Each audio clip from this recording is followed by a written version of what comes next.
우리 화면을 참고하시고요. 교독하겠습니다. 13장 1절로 11절입니다. 내가 사람의 방언과 천사의 말을 할지라도 사랑이 없으면 소리나는 구리와 울리는 꽹과리가 되고,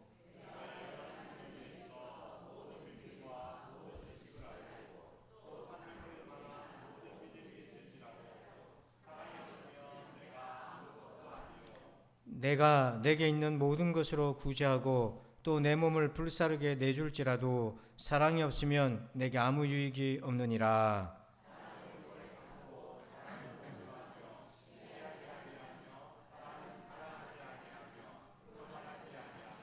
무례히 행하지 아니하며 자기의 유익을 구하지 아니하며 썩내지 아니하며 악한 것을 생각하지 아니하며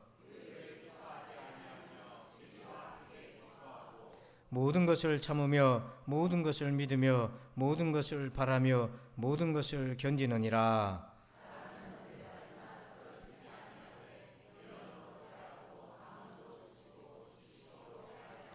우리는 부분적으로 알고 부분적으로 예언하니 다 같이 내가 어렸을 때에는 말하는 것이 어린아이와 같고 깨닫는 것이 어린아이와 같고 생각하는 것이 어린아이와 같다가 장성한 사람이 되어서는 어린아이의 일을 버렸노라. 아멘. 할렐루야. 자, 오늘부터는 지난 2달 반 동안은 에베소 프로젝트라는 주제로 했고요. 오늘부터는 고린도 프로젝트라는 주제로 말씀의 은혜를 나누고자 합니다.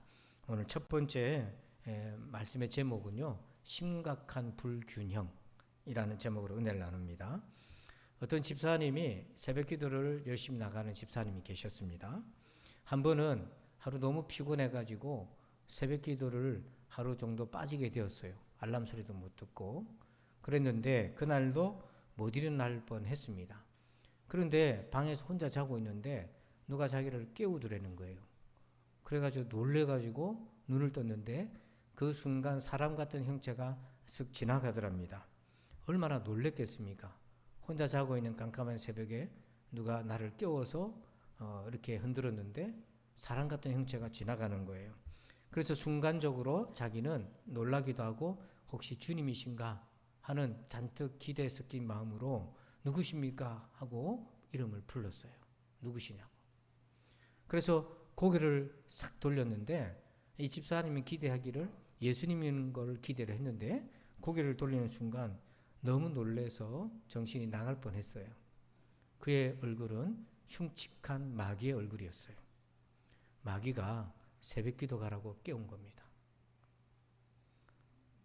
마귀가 새벽기도 가라고 깨웠다는 거예요. 이게 무슨 일인가?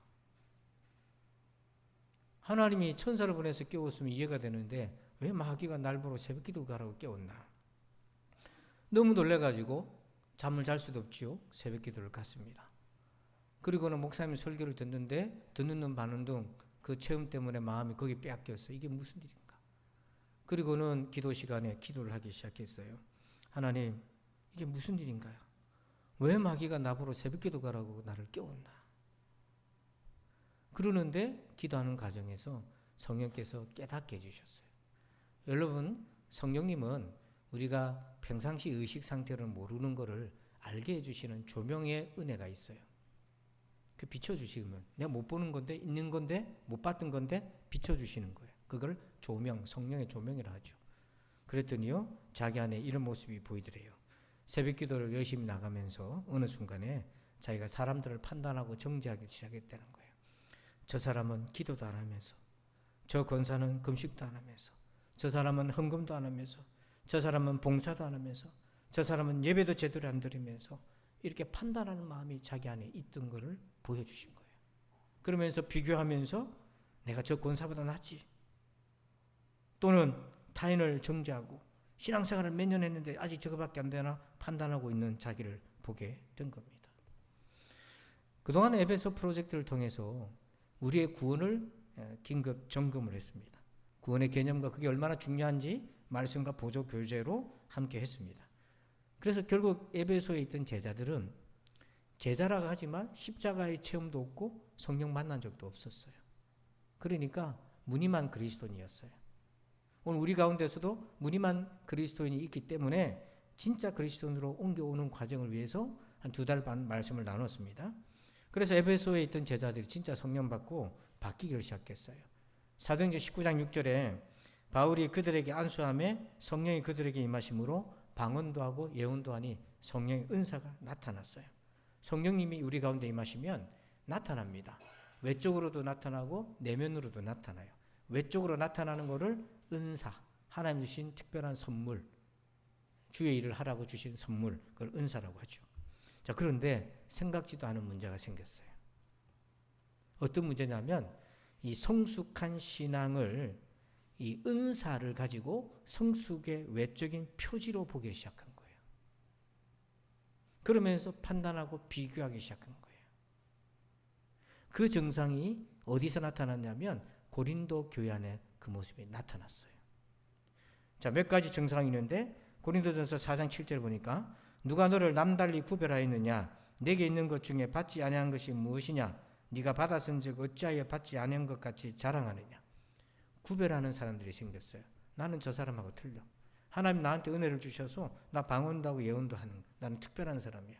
영적인 우월감, 영적인 엘리트주의가 생겨지게 되고, 아직 방언도 못하고 은사도 없는 사람들을 보면서 판단하고 정죄하면서 저 사람은 주님을 믿는 것이 아닌 거라고 생각하는, 구별하는 것들이 생겼어요. 그러면서 자연스럽게 이어진 증상이요, 자기를 드러내기 시작해요. 고린도전서 1장 29절에 보니까요, 이는 아무 육체도 하나님 앞에서 자랑하지 못하게 하려 하심이라. 자랑하기 시작하는 거예요. 자기 의를 드러내기 시작하는 거예요. 내가 이만큼 했다고 시작하는 거예요. 그러면서 하나님의 영광을 나타내는 것이 아니라 자기의 영광을 드러내기 시작합니다. 결과적으로 교회가 어떻게 됐나, 분위기가 어떻게 됐냐면 고린도전서 10장 24절을 한번 읽어볼까요? 같이 시작. 누구든지 자기의 유익을 구하지 말고 남의 유익을 구하라. 자기의 유익을 구하는 이기적인 신자들로 바뀌기 시작했어요. 함께하지 못하고 이기적으로 바뀌기 시작했어요. 그런데 이런 모습을 가지고 어떻게 판단했냐면 우리는 성숙한 사람이라고 은사를 가지고 판단을 한 겁니다. 그런데 바울을 통해서 하나님이 진단을 하셨어요. 그는 성숙한 표지가 아니라 어린아이다. 그래서 고린도전서 3장 1절과 3절에 형제들아 내가 신령한 자들을 대함과 같이 너에게 말할 수 없어서 육신에 속한 자 곧 그리스도 안에서 어린아이들을 대함과 같이 하노라. 그 어린아이들이 하는 거다. 3절에 너희는 아직도 육신에 속한 자로다. 성령 안 받은 사람하고 똑같다 하는 걸 보니 너희 가운데 시기와 분쟁이 있으니 어찌 육신에 속하여 사람을 따라 행함이 아니리요. 성령 받았고 은사도 받고 방언도 했는데 하는 행동을 보니까 성령님 만나지 않은 사람처럼, 안 믿는 사람처럼 인간적으로 생활하고 있고 그렇게 살고 있는 거예요. 그러면서 바울이 성숙이란 무엇인지를 본질적 기준을 제시하셨어요. 그게 바로 오늘 고린도전서 13장은 사랑에 관한 말씀인데 거기에 11절에 같이 읽어봅시다. 시작. 내가 어렸을 때에는 말하는 것이 어린아이와 같고 깨닫는 것이 어린아이와 같고 생각하는 것이 어린아이와 같다가 장성한 사람이 되어서는 어린아이의 일을 버렸노라. 바울도 어린아이였다는 시절이 있었다는 거예요. 육신적 나이가 어린아이가 아니라 바울도 자기 자랑했다는 거예요. 가말리엘 문화생이다. 율법에 열심히 있는 자기 열심히 있는 자다. 많은 사람을 선동해서 예수 믿는 사람 박해했고요.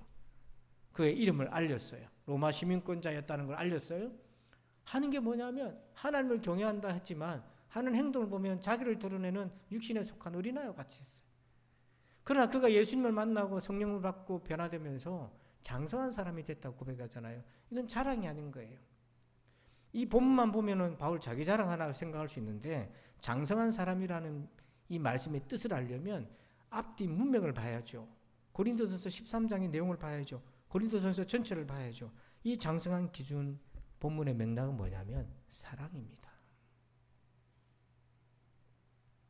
바울은 그동안 율법을 알면서 다른 사람을 정죄하고 비판하고 흠을 잡고 교정하고 그렇게 하면 안 된다고 그랬던 사람이에요. 근데 하나님의 사랑의 관점에 보니까 자기 너무 어린아이예요. 미숙한 자였어요. 여러분, 구원의 열매, 가장 귀한 열매, 우리가 예수님의 제자의 열매는 뭡니까? 예수님이 명쾌하게 말씀하셨어요. 요한복음 13장 35절에 너희가 서로 사랑하면 이로써 모든 사람이 너희가 내 제자인 줄 알리라. 내가 예수 믿는 사람인 줄 세상 사람들을 뭘 보고 알아? 성경을 끼고 교회 다니는 건 교인이지만 진짜 예수 믿는 사람인 건 뭘 보고 아나?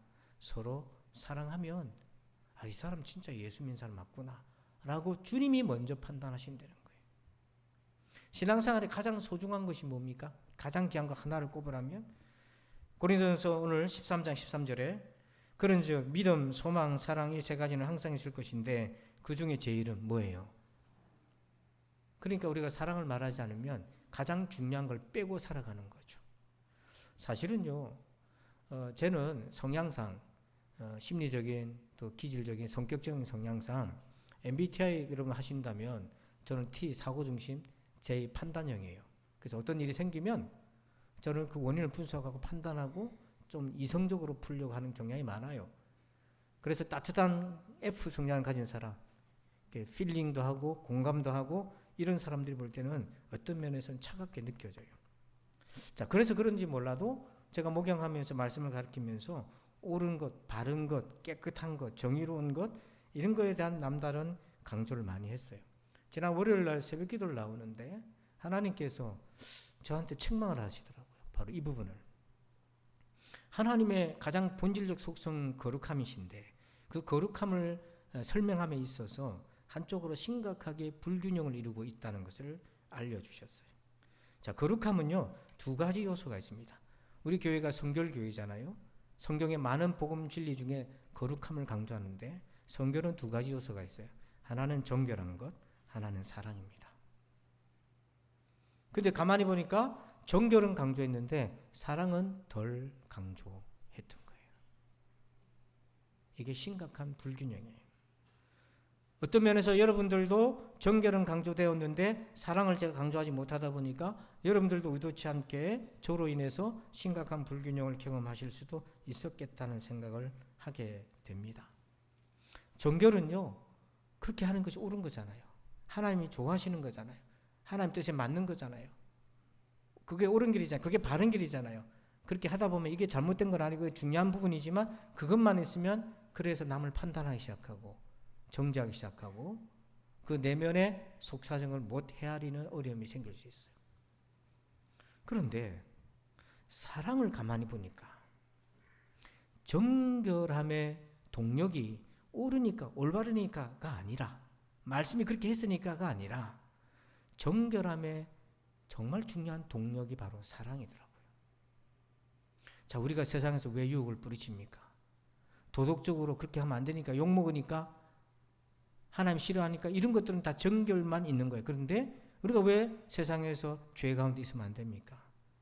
하나님을 사랑하기 때문에 하나님 그 기뻐하지 않는 거예요. 어린 자녀가 어릴 때는요, 부모님을 좋아하고 부모님 사랑받기 위해서 부모님 시키는 줄 압니다. 근데 초등학교 들어가면서 도덕을 배우고 중학교, 고등학교 사회 윤리를 배우다 보면 옳은 것, 사회적 기준, 올바른 것 이런 개념을 배워요. 그래서 나름대로 윤리적으로 살려고 하는데 그 기준이 뭐냐면 그렇게 하면 안 되니까 그렇게 사는 거예요. 살려고 애를 쓰는 거예요. 근데 실제로 그렇게 살기는 내면의 그 역량이 부족하니까 막 싫으면서도 딸려가는 거예요. 이게 유혹의 본질이잖아요. 근데 뭘 잃어버렸냐면 살면서 우리가 어른이 되면서 잊어버린 게 있어요. 엄마 아빠를 사랑해서 좋아해서 그래서 정직하게 살려고 하는 사랑이라는 동력을 잃어버린 거예요. 부부관계도 마찬가지입니다. 남편이 정결을 지키고 가정의 의무를 다하는 거 그걸 만약에 깨트리면 지탄을 받고 욕먹고 자녀들이 상처받으니까 아닌 거예요. 그건 정결만 있는 거예요. 아내를 사랑하고 자녀를 사랑하기 때문에 그 길을 걸어가는 거예요. 그러니까 정결함의 동력은 사랑인데 사랑을 말하지 않으면 정결의 동력은 절반밖에 없으니 더 이상 뻗어나갈 수가 없는 거예요. 그래서 오늘부터 몇 주가 될런지 모르겠지만 고린도 프로젝트라는 이름으로 사랑을 하는 말씀을 가지고 우리에게 치우쳐져 있는 심각한 이 불균형을 바로잡고 하나님이 기뻐하는 믿음의 길, 장성한 길로 함께 가고자 합니다. 그래서 오늘 세 가지를 나누고 싶어요. 간단하게. 첫 번째는요. 1번 제목 한번 읽어봅시다. 시작. 자, 지금부터 세 구절을 읽을 텐데요. 읽다가 제가 멈추면 여러분들이 읽어주시면 되겠습니다. 내가 사람의 방언과 천사의 말을 할지라도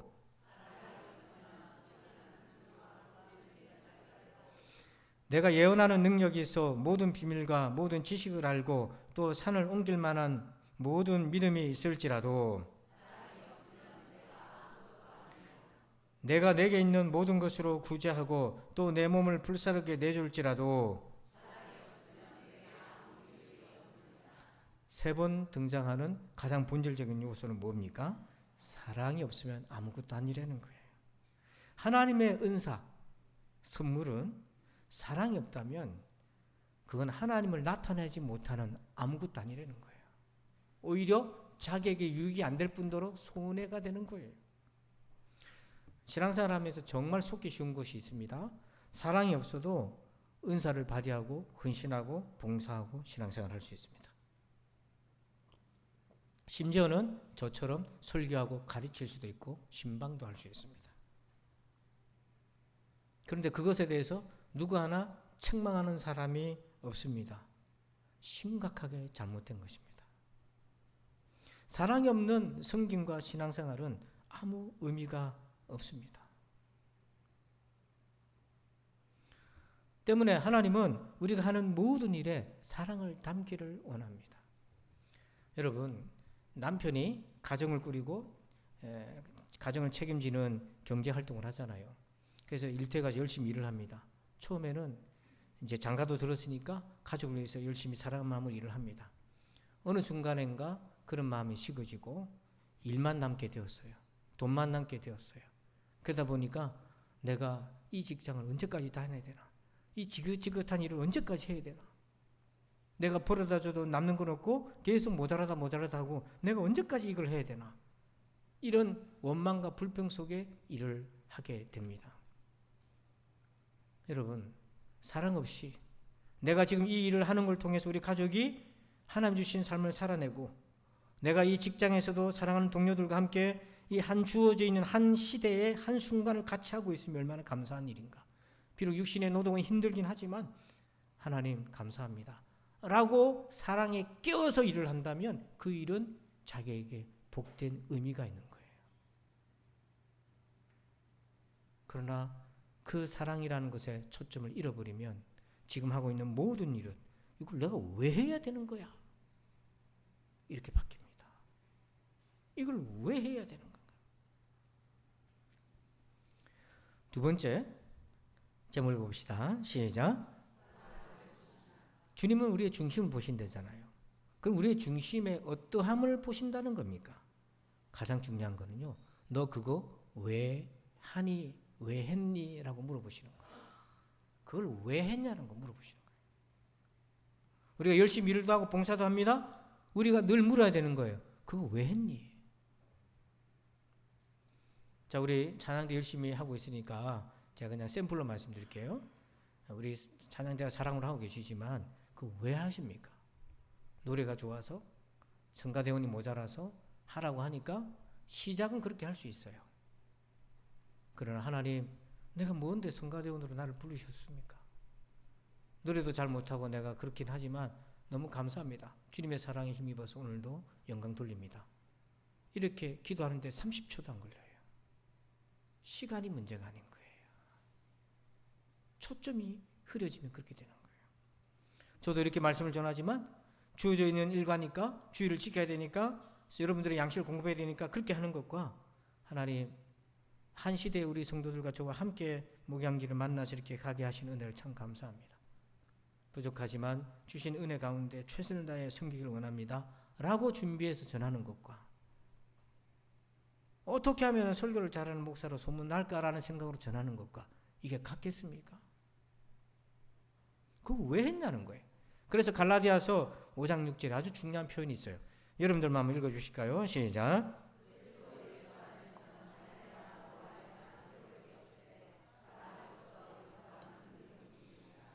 할래나 무할래나 이거는 출신이 유대인이 아니라 그 소용없다는 거예요.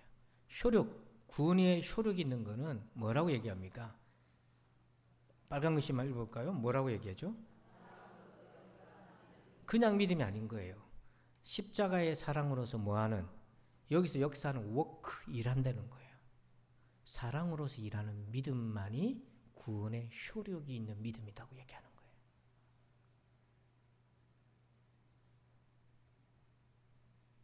그냥 믿음이 아닌 거예요. 사랑으로서 역사하는, 사랑으로서 섬기고 봉사하는 그 믿음이 구원 얻는 효력이 있는 믿음이다. 그래서 예수님이 마태복음 7장 20절에 이렇게 얘기하세요. 이러므로 그들의 열매로 그들을 알리라. 그들이 누굽니까? 제자, 신자, 천국 백성 누군지 내가 뭘로 보면 아냐면 입이 아니라 열매를 보고 알겠다. 그럼 이 열매가 뭡니까? 이 열매를 만약에 여러분 사랑이라고 적용해 본다면 본문의 의미가 완전히 달라져요. 마태복음 7장 21절에 나더러 주여 주여 하는 자마다 다 천국에 들어갈 것이 아니요 다만 하늘에 계신 내 아버지의 뜻대로 행하는 자라야 들어가리라. 여기 아버지의 뜻이 뭡니까? 사랑이에요. 여기 아버지의 뜻이 이리 갈까요 저리 갈까요 점치는 그런 뜻이 아니라 하나님이 원하시는 가장 본질적인 뜻입니다. 자, 그런데 마태복음 7장 22절에 그날에 많은 사람이 나더러 이르되 주여 주여 우리가 주의 이름으로 선지자 노릇을 하며 예언했어요. 예언의 열매가 있어요. 주의 이름으로 귀신을 쫓아내며 귀신이 나갔어요. 그것도 열매이잖아요.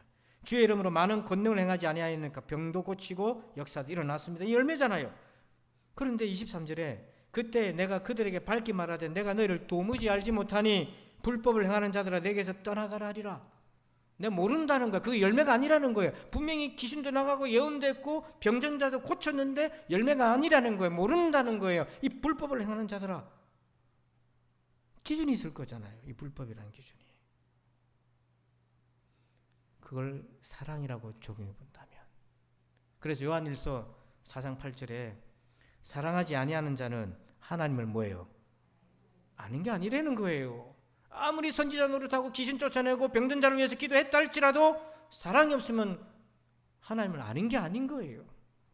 하나님은 왜냐하면 사랑이기 때문에. 근데 이 말씀을 이렇게 읽어볼게요.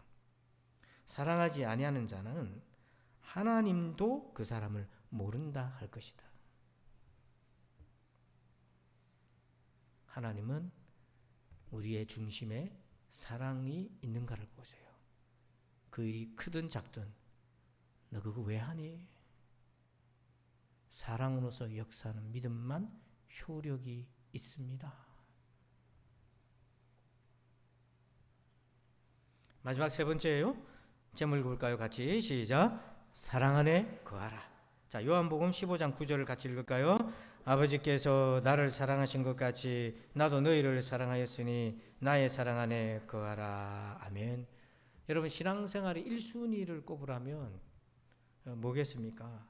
사랑 안에 거하는 거예요. 하나님이 나를 얼마나 사랑하시는가. 여기 거한다는 표현이 뭐냐면 집이라는 뜻이거든요. 하나님의 사랑이 내 집이에요. 여러분 집은 어떻습니까? 밤새 자면서 피곤을 풀잖아요. 쉬잖아요. 아침에 일어나서 밥을 먹고 출근하고 일을 하고 학교를 가잖아요. 그리고 다 일과가 마치면 다시 집으로 돌아오잖아요. 밖에서 보내는 시간이 더 많다 할지라도 집은 우리의 중심이 되잖아요. 그것처럼 하나님의 사랑이 우리의 중심이 되라는 거예요. 여러분들이 바쁘다 보면 학생들도 또 우리 직장인들도 시간이 없어요. 일주일 내내 너무 바빠서 기도할 틈도 없을 수 있어요. 어떤 사람은 시간이 남아돌지만 기도할 마음이 없을 수도 있어요. 그런데 주일 예배가 왜 예배가 소중합니까? 여러분 이 예배는 도장 찍으러 오는 게 아니에요. 빠지면 제가 전화하니까 스토커처럼 전화하니까 귀찮아서 오는 게 아니에요. 이 예배는 하나님이 우리에게 주신 특별한 선물인데 하나님의 사랑 안에 거할 수 있는 시간과 공간을 허락해 준 거예요. 만약 이 시간에 집에 있었다면 여러분들이 하나님의 사랑이라는 것을 생각하고 그 안에 머무는 시간을 가졌겠습니까? 나도 모르게 리모컨으로 손이 갈 것이고 휴대폰으로 손이 가게 될 것이고 그나마 이 11시에 와서 예배하는 시공간에 들어와 있으니까 찬송과 말씀을 들으면서 생각을 하게 되고 여러분 영혼을 점검하게 되지 않습니까? 그래서 우리가 속으면 안 되는 것이 마귀가 한 영혼을 무너뜨리는 가장 쉽게 쓰고 잘 먹히는 방법은 예배를 소홀하게 하는 거예요. 그래서 하나님의 사랑 안에 거할 수 있는 시간과 공간을 빼버립니다. 그럼 그때부터 뭐가 남죠? 마음의 사랑은 사라지고 의무감과 책임감만 잔뜩 있어서 불편합니다. 매사에 날카롭습니다. 감사가 사라져요.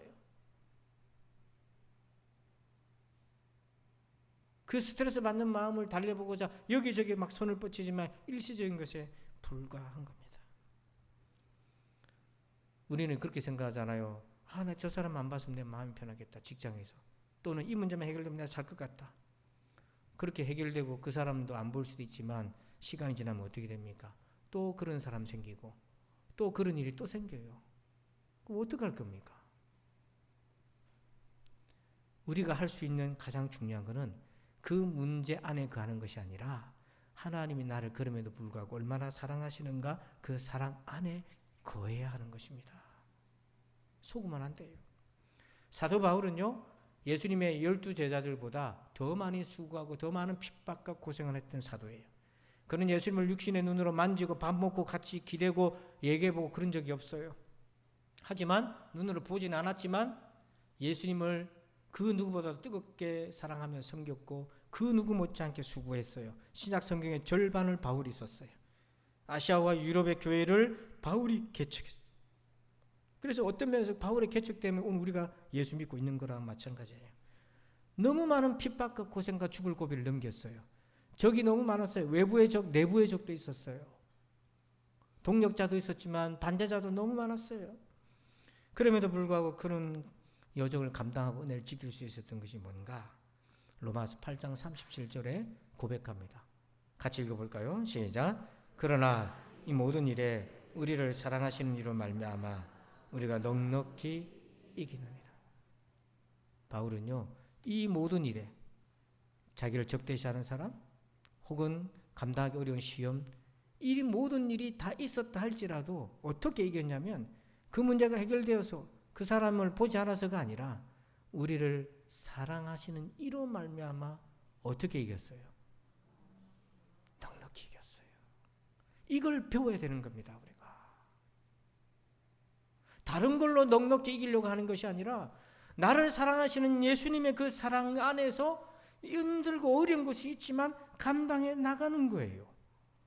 제가 1부와 2부 사이에 이제 시간 틈에 때 기도도 하고 설교 1부 때 설교한 거 혹시 빠뜨렸던 거 보충도 하고 2부 때 준비도 하고 또 잠깐 짬이 나면 읽던 책도 한 2페이지라도 좀 읽고 이렇게 시간을 가지는데요. 잠깐 틈새 책을 읽은 부분에 거기 리더의 역설이라는 내용들이 잠깐 있는데 리더의 역설이 뭐냐면 다 누구나 리더가 되려 하잖아요. 높은 자리에 올라가서 혜택과 권한을 누리고자 하잖아요. 리더에는 엄청난 책임이 있어요. 그의 결정에 따라서 회사가 운명이 한 개인의 가족의 운명이 바뀔 수 있어요. 그게 어떤 리더의 역설이냐면 리더는 적이 많다. 왜냐하면 모두를 기쁘게 할 수 없고 때로는 사람들이 꺼려하는 결단을 내려야 될 책임이 리더에게 있기 때문에 그 의도를 세세히 간파하지 못한다 할지라도 말할 수 없다 할지라도 욕을 먹게 되는 자리가 리더의 역설이다. 막상 무슨 일을 하려고 할 때 리더는 혼자만 남아있다는 걸 알게 된다. 주변에 사람이 아무도 없는 것을 알게 될 것이다. 이게 리더의 역설이에요.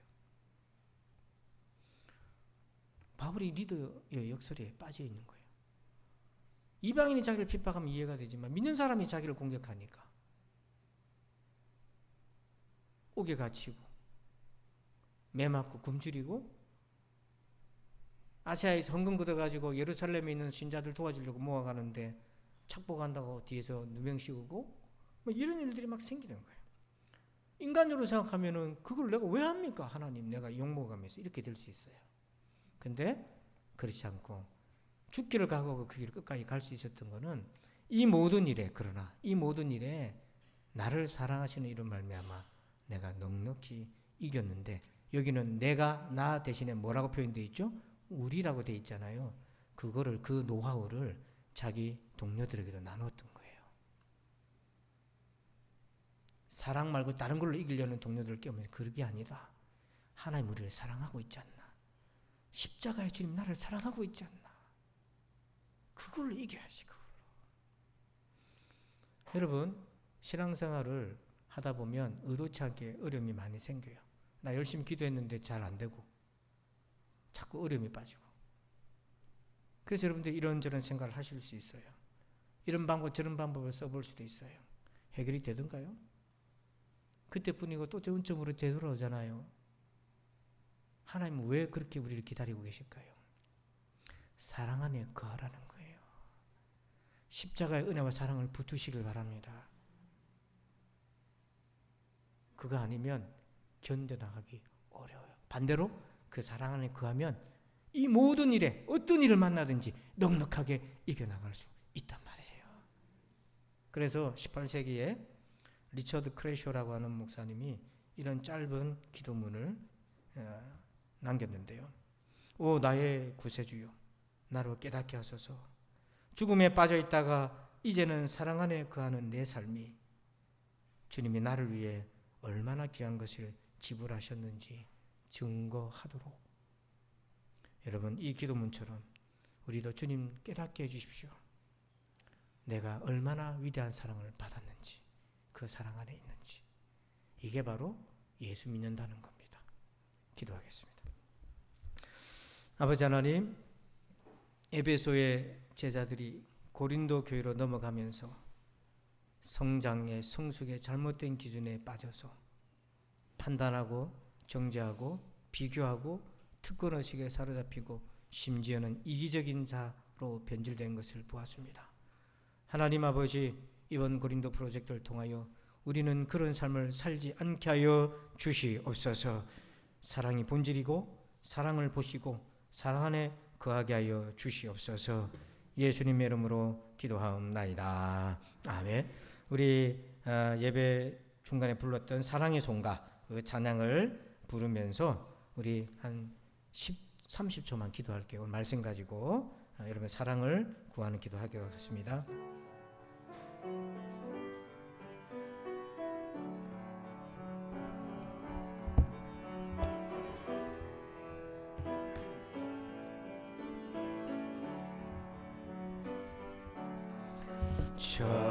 천사의 말을 하는 사람도 사랑 없으면 소용이 없고 심오한 진리 깨달은 자도 울리는 진과 같네.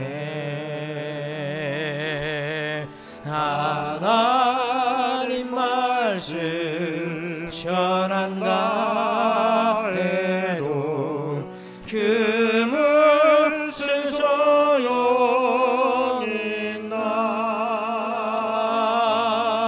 사랑 없으면 소용이 없고 아무것도 아닙니다. 진리를 보고 기뻐합니다. 무례와 사심 품지 않으며 모든 것 믿고 바라는 사람 모든 것 덮어주네.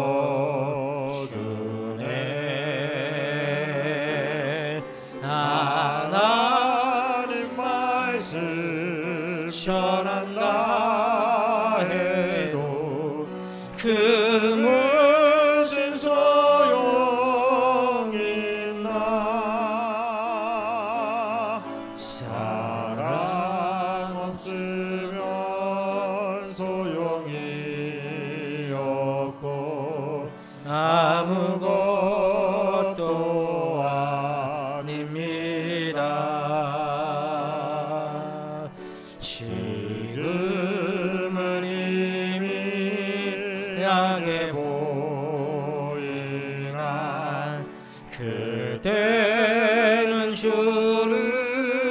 만나게 되리.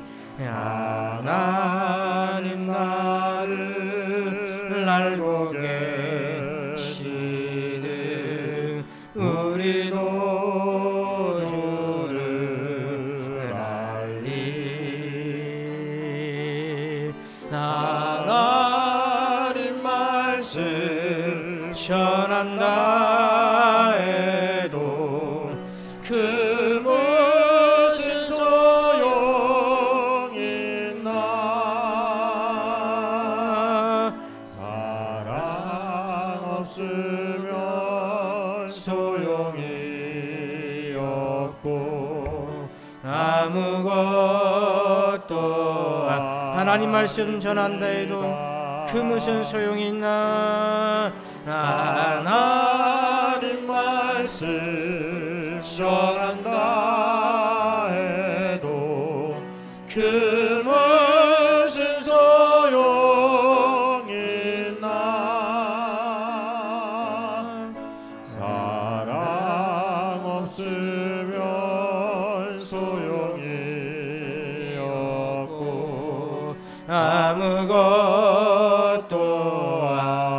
우리 다 함께 말씀 가지고 기도합시다. 아버지 하나님 감사합니다. 오늘 거룩한 주의 날에 하나님 아버지 심각한 불균형이 우리 안에 있음을 자각하게 하여 주시니 감사합니다. 하나님 아버지 거룩하신 주님을 닮아가며 사랑하기를 원합니다. 그러나 아버지 하나님 우리가 정결에는 치우쳐 있었지만은 사랑이 부족하였습니다.